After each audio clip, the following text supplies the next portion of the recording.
Oh,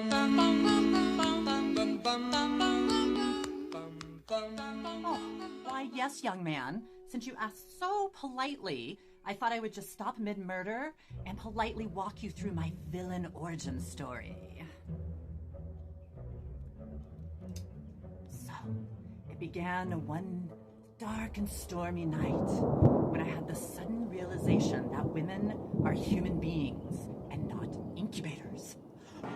I know! I was just as shocked.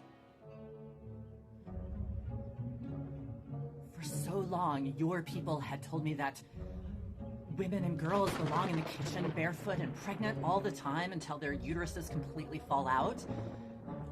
And I realized that I just wanted women and girls to have a choice over their own bodies and live the way they want to. Yes, my first act of unspeakable violence was when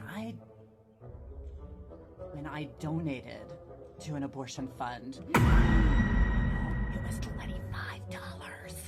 No one was safe. No one.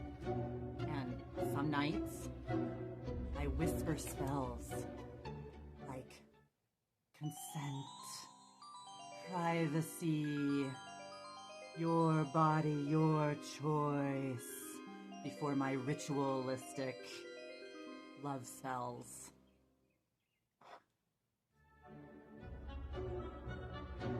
Oh, sorry.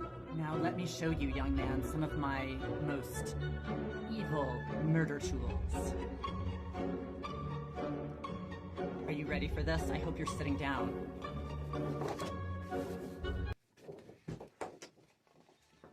So far, I've only gotten a couple of frail men like you to faint. But someday, pretty scary. It's almost terrifying. You know what? I might even vote. Did you get shivers down your spine? So that's me, your just typical friendly neighborhood murderess. How was that? Was it as ridiculous as your ridiculous question? And in your polite, ridiculous way about murder. Hope you got the point, little guy. And here's what I tell all of you. Just want to finish with this. If you don't like abortion, keep your dick in your pants and don't cause any. It's real simple. Okay, bye.